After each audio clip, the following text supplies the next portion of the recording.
buenos días, periodismo y sociedad nueva vez con todos ustedes. Licho, buenos días. Buenos días, Gregory, buenos días a todos los amigos, compañeros que nos sintonizan todos los días para este periodismo y sociedad con las redes sociales, Facebook, Andrés Matos, por las redes del Canal 6, Canal del Sol, en vivo, en YouTube y demás. Hoy tenemos, gracias a Dios, la oportunidad de conversar sobre muchos temas de actualidad. Estamos a 11 de enero, fecha que tenemos que recordar por muchas cosas. Tenemos muchos temas. Vamos a ver qué hacemos.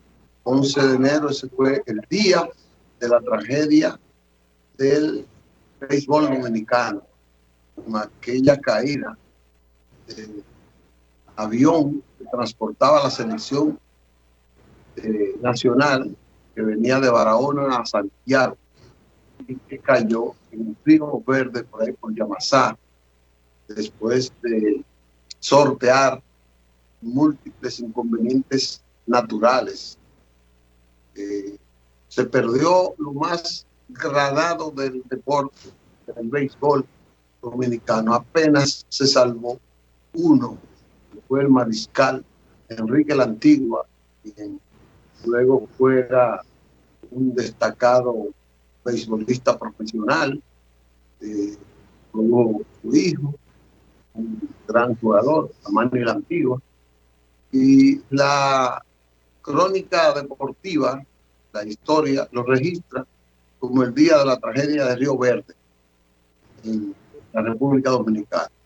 Repito que se perdió una gran cantidad de jugadores del béisbol de la República Dominicana. La tragedia de Río Verde, fue una tristeza que eso sucediera en un momento en que la diversión principal, mucho más que ahora, de la República Dominicana era el béisbol. Y verdaderamente fue una tragedia nacional.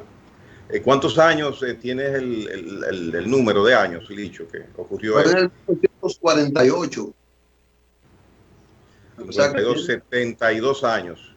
72 años. 73. Todavía se recuerda. Se hizo una película recientemente sobre esa tragedia. Se llama así, la tragedia de Río Verde, creo que se llama. Yo la vi, es muy ilustrativa, muy descriptiva de acontecimientos que ocurrieron, que algunos de ellos no están lejos del manejo político.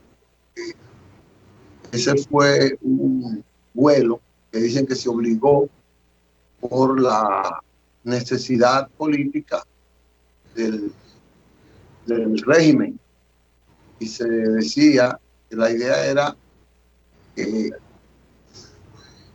se iba a lanzar la línea aérea dominicana de aviación, y entonces el béisbol, que era el instrumento más atractivo para la población, iba a ser transportado en esa línea aérea, que era un negocio del régimen, de los hombres del régimen. Así fue. Ya, bueno. Mira, pasando ya a temas, Ángel tiene una fotografía que le envié hace unos segundos del presidente de la República, Luis Abinader, con su homólogo haitiano, Jovenel Moïse. Vi la nota de prensa el viernes de que el presidente iría a la zona fronteriza a hacer su primera visita de manera oficial. Entonces, durante toda la mañana estuvieron los medios de comunicación enviando reportes, fotografías, videos de todo el recorrido que le estaba haciendo junto con la plana mayor del Ejército Nacional, encabezada por su comandante, su director, el general Díaz Morfa. La sorpresa fue, después de este aparentemente rutinario breve peregrinaje en las mañanas del sábado por la frontera, los puestos militares, de que ocurriese una reunión que no fue anunciada con el presidente de Haití.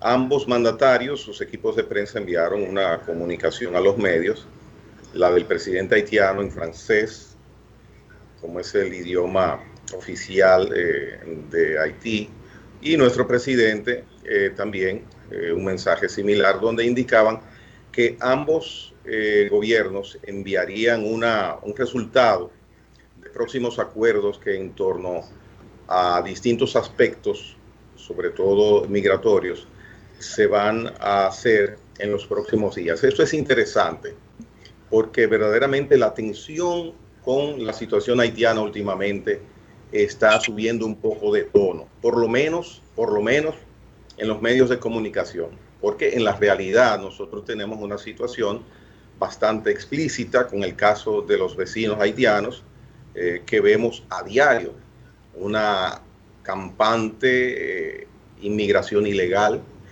una ocupación en un porcentaje altísimo de las camas de los hospitales, sobre todo de las parturientas, detrás de lo cual hay un negocio, dicho inclusive por el ministro de Salud, Plutarco Arias, de que las traen en guaguas, en autobuses, aquí a República Dominicana, a dar a luz.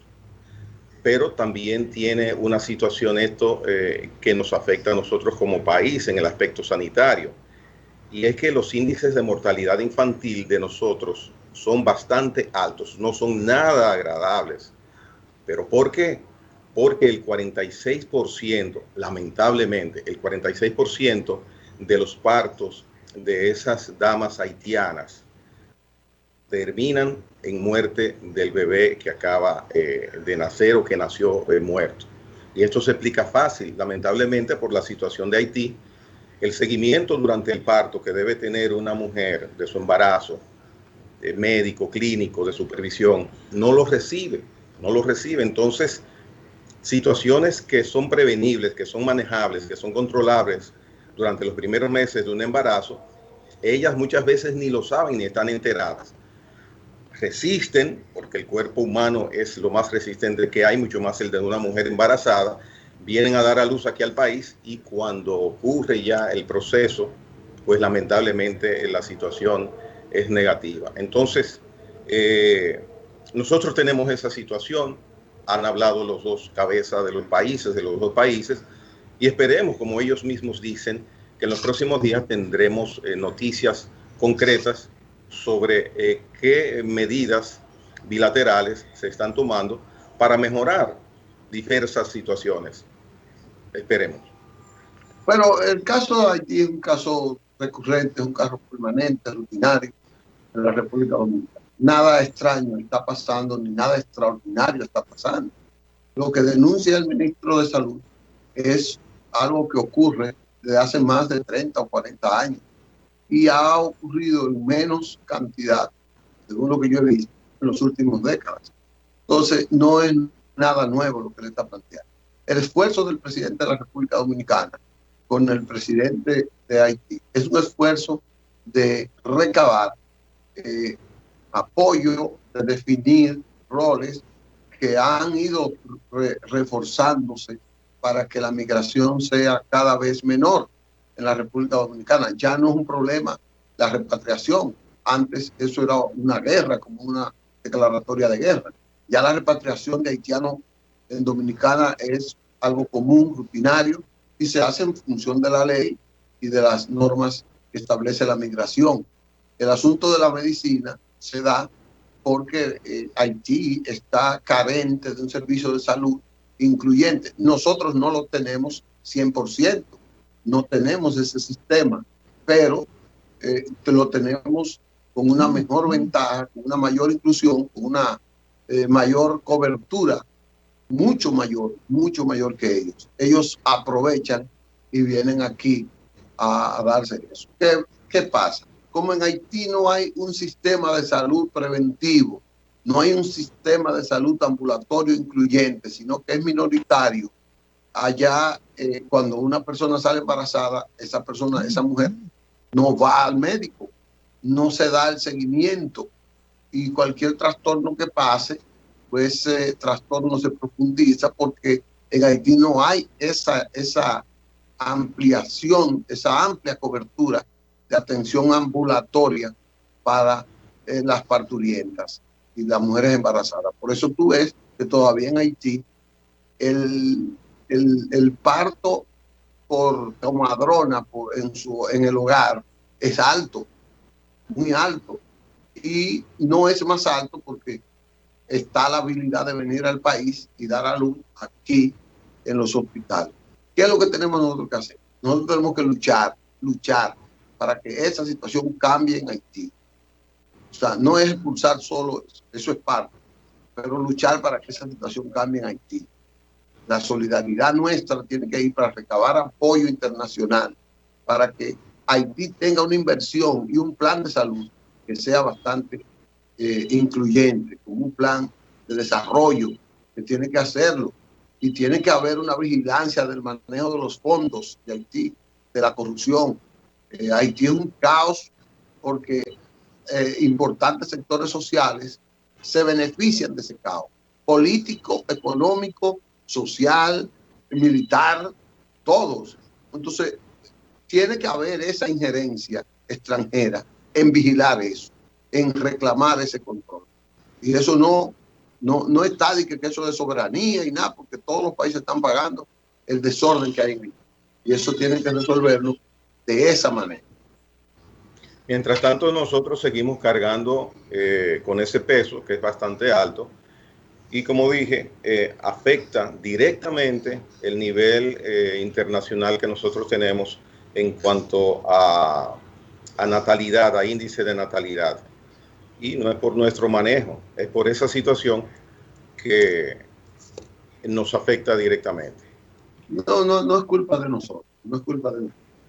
Mira, cayendo en el tema de la salud, se está dando una situación sobre... anoche estuve hablando con mi hija sobre la vacuna. La vacuna es insuficiente para todo el mundo la que se está produciendo. Me dice mi hija que está trabajando salud allá en Estados Unidos, que apenas hay 20 millones de unidades. Y ya tú sabes cuál es la población norteamericana. Sobrepasa 5 veces lo de la prioridad, que son los trabajadores de la salud, los de la tercera edad, etcétera, etcétera.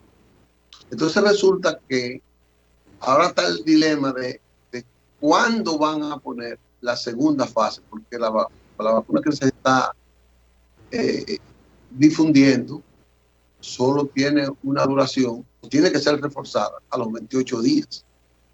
Y entonces está el dilema del abastecimiento y del seguimiento a los vacunados en esos 28 días.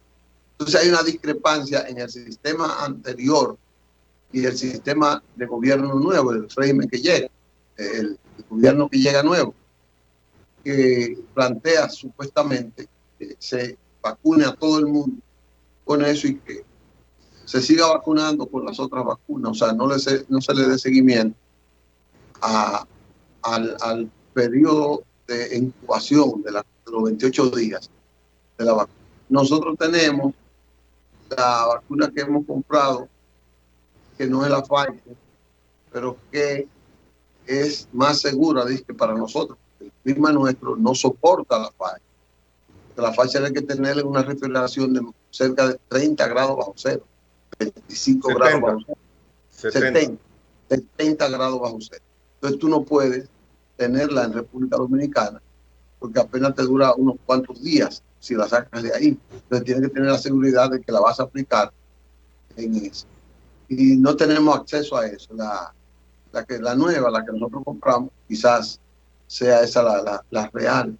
Pero hay esa situación difícil ahora con la vacuna. Se está trabajando para una que sea única, una dosis única por un tiempo largo, pero todavía está en investigación esa dosis. Bueno, hasta ahora lo que hemos visto con las vacunas, la de Pfizer, la de Moderna, la Sputnik, que es la rusa, la AstraZeneca Oxford, que es la que nosotros obtuvimos, que será aplicada aquí en la República Dominicana, tienen un común denominador. La China la que es Coplax, tiene un común denominador, todo este tipo de nueva vacuna, y es que son 2 dosis. Sería excelente de que pudiera alguna de estas farmacéuticas transformar este tipo de dosificación y que con una dosis única pues la persona quede debidamente protegida. Ojalá sea así. Y en cuanto a la parte de la vacuna nuestra, la AstraZeneca, no tiene ningún inconveniente con lo que nosotros tenemos como cadena de frío, que es que estas vacunas necesitan apenas una refrigeración que la puede cubrir fácilmente cualquier nevera, cualquier refrigerador de las que están ubicadas en los hospitales y clínicas. O sea que ahí no tendremos inconveniente. Por demás, el costo es de unos $7 y hay otras de esas vacunas que pueden llegar a costar hasta 20. Y recordemos que son 2 dosis. Nosotros tenemos el aviso, el anuncio del presidente de la República de que próximamente podrían estar aquí en el país unas 25,000 unidades de vacuna para iniciar con el sector salud. Esperemos que sí, de que lleguen lo más rápido posible y que luego en marzo, como han anunciado las autoridades sanitarias, pues tengamos la AstraZeneca aquí en República Dominicana. Y siendo así, si hay un suministro constante, un suministro que no se interrumpa, como este temor que te expresa tu hija que puede estar sucediendo ahora en Estados Unidos, pues supongo que ya para enero del año que viene una gran parte de nuestra población podría estar protegida del malvado virus. Ojalá sea así.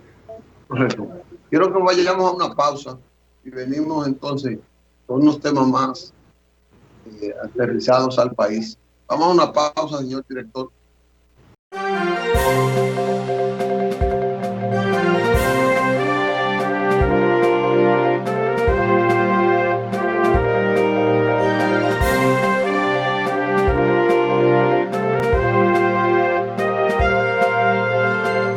Regresamos con ustedes, estamos ya en el aire, en este periodismo y sociedad, con temas de actualidad en el país. Miren, esta semana se produjo un evento. La justicia continúa persiguiendo, se continúa indagando, continúa dándole seguimiento al manejo financiero del Estado en los últimos 4 años o en los últimos 8 años del gobierno del Partido de la Liberación Dominicana.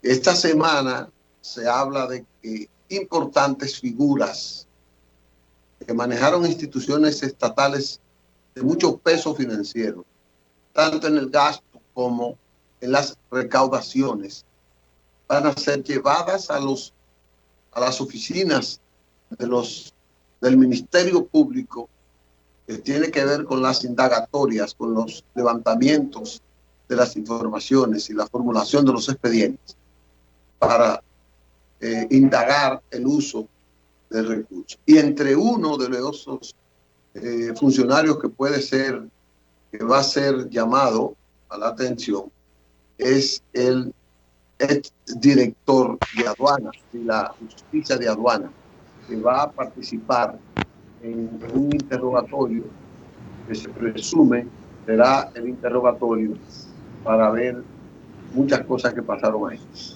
Es un rumor, es el rumor público de que en aduanas las cosas no se manejaban con la debida santidad y con la debida sanidad con la que se debía. Ahí habían, según se ha denunciado, oficinas que se encargaban del cobro de los aranceles extra, es decir, de un canal fuera del canal normal de aduana. Y se hizo rico mucha gente. El director anterior que es una persona que fue inclusive administrador del Banco de Reservas y que es una persona muy cercana al expresidente Danilo Medina, porque lo mantuvo en varias instituciones públicas. Quizás no haya participado directamente en todo eso, pero va a tener que dar respuesta a el procedimiento, al proceder de muchos de los funcionarios de aduana que se les indica como una de las personas, como un grupo que manejó esa administración para beneficio no sano.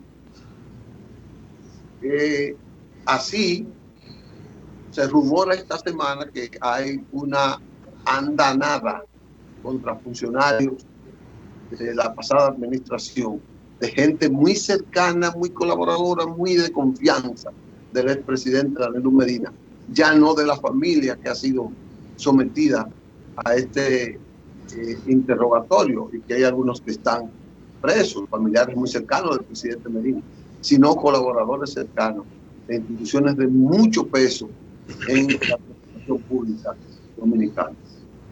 Mira, antes de que demos paso a nuestro distinguido contertulio de los lunes, el doctor Alfredo Polanco, quiero hacer una observación a la prensa dominicana. En el día de ayer, varios periódicos, oiganlo bien, periódicos, no solamente personas que participan en las redes, como chivos locos que andan por ahí escribiendo todo lo que les sale, pero varios periódicos indicaron que un allanamiento que se produjo en la provincia de La Vega, en un residencial, en la casa de una persona que fue funcionario del gobierno anterior, este señor, el propietario de la casa, o la persona que vive en esa casa, había sido arrestado. Entonces, hay que tener cuidado con eso. Luego, después de horas y horas y horas del proceso del Ministerio Público allí, resulta que no. Entonces, tenemos que tener, es mi deseo, que un periódico no necesita acreditado, no necesita estar buscando sonido, no necesita hacer como hizo con esa información, que la dio como un hecho, Inclusive se veía en las redes que lo que... ¿Dio como un hecho el allanamiento? El arresto. Porque el allanamiento se dio. El arresto, habló del arresto, de que él había sido arrestado. Por eso es que, eso es lo que estoy diciendo, ¿ves? Okay. Entonces él no fue arrestado. A final de cuentas no fue arrestado.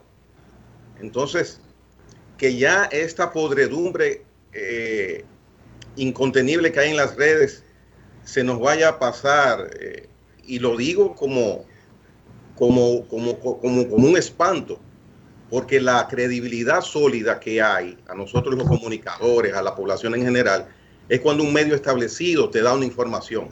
Puede ser que en un momento determinado, pues, fe de rata, los datos no estaban completos, pero una información tan precisa, tan vigilada, ahí había muchos medios de comunicación, sea dada así, no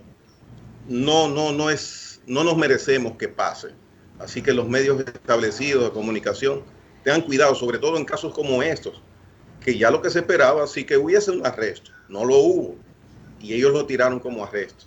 Sí, no, pero mira, las medias verdades siempre traducen una mentira. El hecho de que no estuviera arrestado no quiere decir que el allanamiento no se hizo. Licho. El hecho de que no lo hayan arrestado no quiere decir que hay una persecución. El hecho de que no lo hayan arrestado no quiere decir que hay una indagatoria sobre esa familia, sobre esa residencia y sobre gente vinculada a eso. Una cosa es que a ti no te arresten, porque se supone que si te allanan, es más lógico que te arresten, quizás sea eso. Pero un medio no puede, ni un comunicador, andar con sus posiciones, y no es así que trabajan nuestros medios acreditados. De acuerdo contigo, 100% de acuerdo. O sea, si no lo han arrestado, ¿por qué no decir, mira, pues ya no, se está indagando sobre eso? Pero no podemos Noticias en proceso, información en proceso, tan sencillo como eso. Sí, pero lo dieron como un hecho, lo dieron como información. Fue arrestado fulano de tal. Inclusive hubo un medio que dio la hora, 2:43 de la mañana, a esa hora fue arrestado. Inclusive dijeron, que estaba esposado. Bueno, todo eso pudo haber pasado, que lo soltaran ahí. Pero no fue arrestado. Bueno, No mira, fue el arrestado. doctor, Entonces, ¿qué voy a hacer? No creerle tampoco al medio. No, entonces eso es un aviso. No me gustó ese episodio que pasara. No, no debe ser, es extrañísimo. Buscando sonido, no puede ser que un medio tenga que buscar sonido, un medio acreditado. no necesita sonido. Ese medio no necesita sonido. Bueno, pues se le fue ahí. Yo espero que hagan el correctivo del lugar y en un próximo episodio, pues la información sea dada de manera veraz y concreta, no por yo creo que fue arrestado o como lo dijeron, fue arrestado y fue trasladado a la capital. Por Dios. Mira, como está el doctor Polanco ahí, para que no vinculemos el tema del doctor Polanco con estos apresamientos y estas persecuciones y esta corrupción, vamos a una pausa y entonces venimos con el doctor Polanco. Para no salir nosotros arrestados por el doctor. Resondrado se llama. Ay.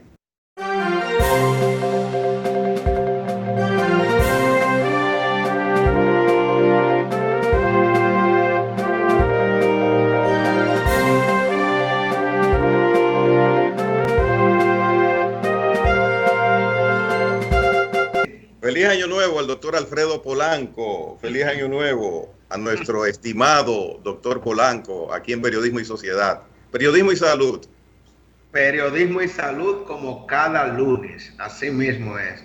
Muchas gracias y felicidades también a ustedes que siempre están orientando a nuestra sociedad dominicana y del extranjero, no solamente en el ámbito político, social, cultural, económico, sino en el área de la medicina, que nos corresponde a nosotros dar esas pinceladas tan importantes. ¿Y de qué vamos a ilustrar en el día de hoy a nuestros televidentes, doctor? Bien, como ustedes saben, y toda la población dominicana, en las últimas semanas, sobre todo después de las festividades navideñas, hemos visto, y no es un secreto para nadie, cómo se han incrementado los casos de coronavirus en República Dominicana. Y esa infección está atacando a una población bastante vulnerable, que son los pacientes con insuficiencia renal crónica. Un paciente que está en terapia de diálisis es un paciente que su sistema inmunológico está mucho más deprimido que la población general. Primero, generalmente se trata de un paciente diabético o un paciente hipertenso o un paciente que tiene ambas entidades clínicas, porque ustedes saben que la mayoría de pacientes que están en diálisis o son diabéticos o son hipertensos o tienen ese matrimonio, la diabetes y la hipertensión. Pero también son pacientes añosos, porque aquí hay que afectar más esta enfermedad a pacientes mayores de 60 o 65 años. Entonces, ¿qué trae como consecuencia? Ese paciente que está en diálisis es un paciente que vive prácticamente en el hospital más de 4 horas en el centro de salud. Primero, dura un tiempo importante esperando su turno de diálisis. Luego, cuando se conecta, va a durar 4 horas dializándose. Y ahí tenemos 4 horas y pico. Pero ¿qué sucede? Que después que el paciente se desconecta, en lo que el paciente se prepara, que está cicatrizando la fístula, etcétera, se está desconectando, ahí pasa un tiempo. O sea, que un paciente dura alrededor de 5 a 6 horas, 3 veces por semana, en un centro de salud, donde los centros de salud, ¿qué es lo que acoge? A enfermos. Entonces, por eso nosotros exhortamos a la población de diálisis que deben de tener mucho más cuidado, porque hemos visto cómo en los últimos días algunos de los pacientes renales han ido cayendo con COVID-19. Entonces, no es que el paciente renal crónico se infecte más fácilmente que la población general, no. Lo podemos adquirir nosotros, los médicos, igualito que el paciente que está en diálisis. ¿Ahora qué? ¿Qué ocurre? Si yo tengo un sistema inmunológico fuerte, en mí la infección por el COVID-19 puede pasar prácticamente desapercibida, más leve que una simple gripe. Ahora bien, cuando ataca a ese paciente que tiene un sistema inmunológico bastante deteriorado, va a causar estragos. ¿Por qué? Porque le va a provocar una neumonía por COVID-19 que es bastante severa, puede provocar una disfunción multiorgánica. Entonces, ¿qué ocurre? Tenemos un paciente que tiene una insuficiencia respiratoria aguda, tenemos que meterlo a un ventilador mecánico y pocos pacientes con insuficiencia renal crónica, de los que están en terapia de diálisis, sobreviven cuando se someten a una ventilación mecánica. Entonces, por eso es que nosotros decimos que lo más importante en todo esto es la prevención.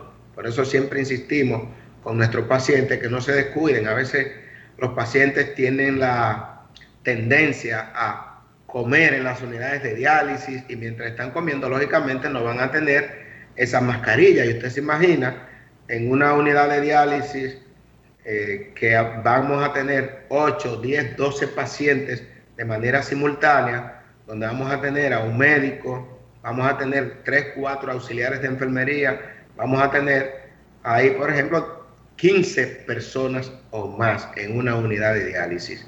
Por eso nosotros, ahí aumenta el riesgo en un espacio cerrado. O sea, mientras más tiempo estamos sometidos en espacios cerrados, más personas, mucho más posibilidades hay de que ese virus se pueda propagar. Entonces, personas comiendo, hablando mucho. Por eso a veces dicen, Polanco, pero usted a veces parece mudo.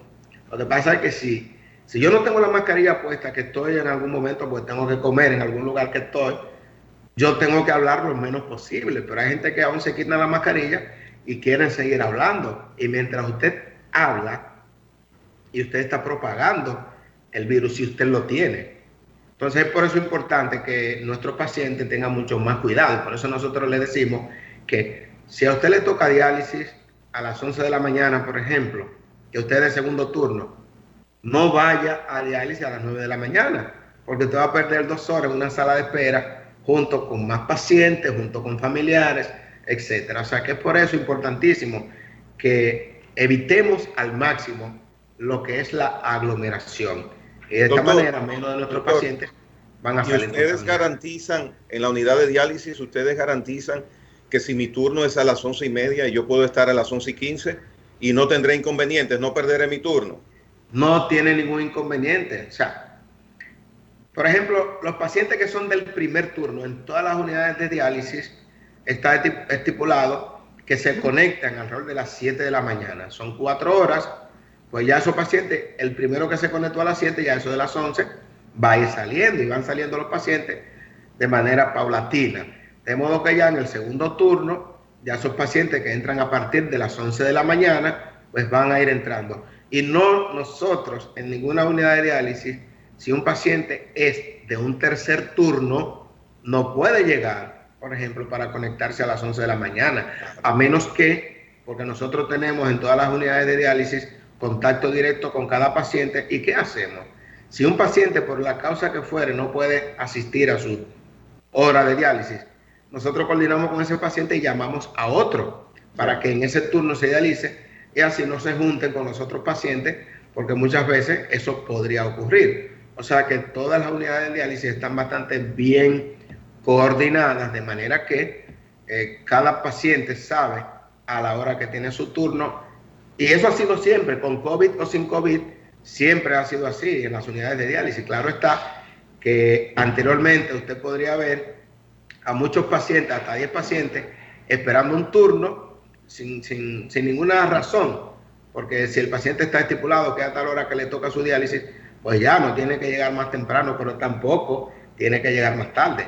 Claro. Eso es bastante importante. Sí, porque a veces hay pacientes que tocándole su diálisis a las 11 de la mañana se presentan a la 1 de la tarde, entonces eso trastorna el servicio, porque nosotros todo eso lo tenemos bastante bien estipulado.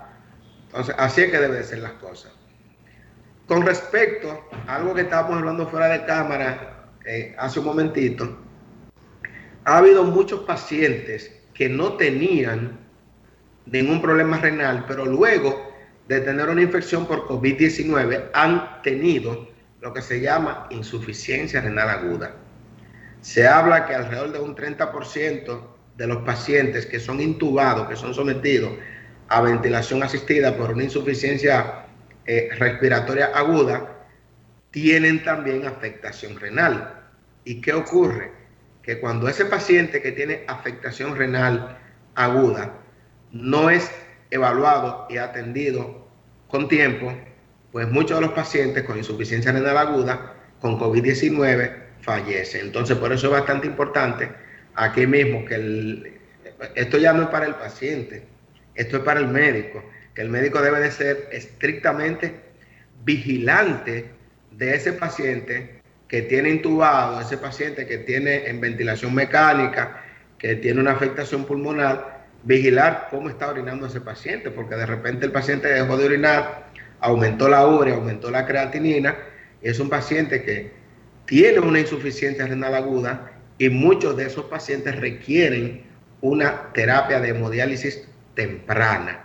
¿Por qué? Porque en la medida en que se pierde el tiempo en llevar a ese paciente a diálisis, pues la mortalidad aumenta. Y de hecho, cuando el paciente que no tiene ningún tipo de problema hace una insuficiencia renal aguda, aproximadamente la mortalidad, según estadísticas que estuvimos revisando anoche de Europa, España específicamente, por ejemplo, la mortalidad sobrepaso puede llegar al 70%.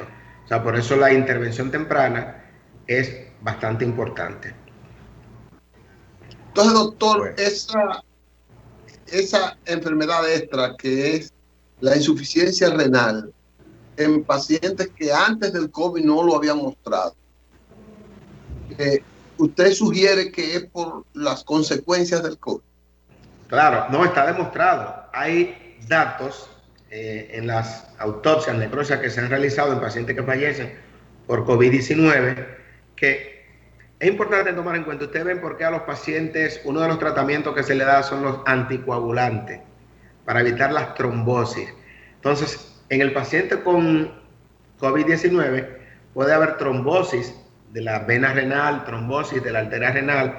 Eso disminuye el flujo sanguíneo renal y puede conllevar a una insuficiencia renal aguda.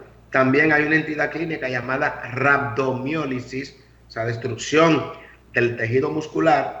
Ese tejido muscular destruido por el COVID-19 va a liberar una sustancia llamada mioglobina, y esa mioglobina va a taponar los túbulos. Recuérdense que los riñones están constituidos por una unidad funcional que es la nefrona, y esa nefrona tiene túbulos, que son los tubos que se van a encargar de transportar la orina hacia el exterior, hacia los uréteres. Entonces, esos túbulos son taponados por los productos de desecho, la mioglobina, y entonces el paciente va a hacer lo que se llama una insuficiencia o lesión renal aguda.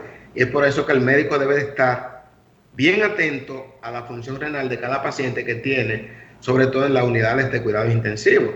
Por eso siempre nosotros decimos, la hidratación temprana es bastante importante en este tipo de pacientes. Y por eso, de ahí la importancia de que el paciente que tiene o sospecha que tiene síntomas o que tiene el COVID-19 no debe de quedarse en casa. Ese paciente tiene que visitar un centro de salud y su médico lo evalúa detenidamente, generalmente como lo principal que hay una afectación de la vía respiratoria. Si el neumólogo considera que ese paciente puede ser manejado de forma ambulatoria, perfecto. Pero inmediatamente a ese paciente le propusieron que hay que ingresarlo, pues tienen que aceptar el internamiento. ¿Por qué? Porque si no, ese paciente con un día más o 2 días más fuera de un internamiento, fuera de un hospital, ese paciente podría complicarse, y la complicación en este caso sería funesta, o sea que el paciente podría fallecer. Mire un asunto, doctor. Las personas que no tenemos situaciones mórbidas con este endemoniado virus, hemos aprendido a tomar preventivamente productos que refuerzan nuestro sistema inmunológico. Pero ya de manera institucional, ustedes, los galenos que tratan pacientes dializados, o el Ministerio de Salud Pública, o las autoridades de salud que trabajan con el COVID directamente, a esos pacientes con alto riesgo, diabetes, insuficiencia renal, insuficiencia cardíaca, no hay un protocolo de que les suministren medicamentos o les recomienden medicamentos o productos para reforzarles su sistema inmunológico? Bueno, ideal es siempre usted tenerlo lo más reforzado posible. Yo mismo le digo a mis pacientes, tómese su vitamina C, que es bastante importante, suplemento de vitamina C. Lo digo como programa, como... Sí, no, pero no hay. Hasta ahora no lo hay. Debería haberlo o podría haberlo, doctor. ¿Usted lo vería con buenos ojos eso? Oh, pero sería bastante fenomenal que un paciente, por ejemplo, la vitamina C, que es bastante buena, que interviene en su sistema inmunológico. Ustedes saben que ahora mismo se está utilizando el zinc, que mejora bastante el sistema inmunológico. O sea, que sería bastante importante. Ahora bien, en estas enfermedades, y muy bueno que usted lo toque, por ejemplo, la diabetes, la hipertensión arterial. Anoche me llamó una persona de Estados Unidos, el problema porque creo que tengo COVID. Entonces, soy diabética, soy hipertensa, etcétera, pero tengo mi hemoglobina glicosilada en 6.1. Yo, perfecto. Si usted tiene su diabetes bien controlada, es un paciente que ya con eso tiene todas las de ganar.